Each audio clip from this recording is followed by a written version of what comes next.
Hello everyone, welcome back to my channel RMB EduTech. আশা ৰাখিছোঁ আপোনালোক সকলোৱে ভালে আছে আৰু আজি এই ভিডিঅ'টোত আমি এটা গুৰুত্বপূৰ্ণ ভিডিঅ' ক্লিপ শুনিম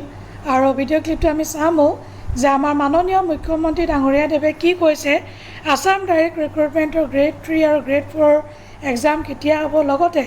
পুলিচৰ এক্সাম কেতিয়া হ'ব গোটেইখিনি তেখেতে জনাইছে আৰু এতিয়া বেছি দেৰি নকৰি ভিডিঅ'টো আমি আৰম্ভ কৰোঁ আহক আৰু তেখেতে কি গুৰুত্বপূৰ্ণ এনাউন্সমেণ্ট কৰিছে কেতিয়া এক্সাম পতাৰ সম্ভাৱনা আছে গোটেইখিনি আপোনালোকে ভিডিঅ' ক্লিপটো শেষলৈকে চালে গম পাব তো এতিয়া বেছি দেৰি নকৰি ভিডিঅ' ক্লিপটো চাওঁ আহক পাতিব লাগে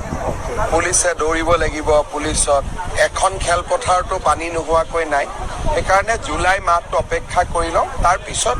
এই বছৰতে আমি সব শেষ কৰিম আমাৰ গোটেইখিনি ৰেডি হৈ আছে বৰ্তমান বানৰ পৰিস্থিতিৰ কাৰণে মই বিষয়টো চকু দিয়া নাই কাৰণ আজি যদি আমি পৰীক্ষা পাতিব লাগে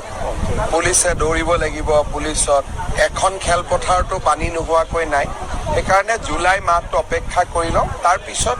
এই বছৰতে আমি সব শেষ কৰিম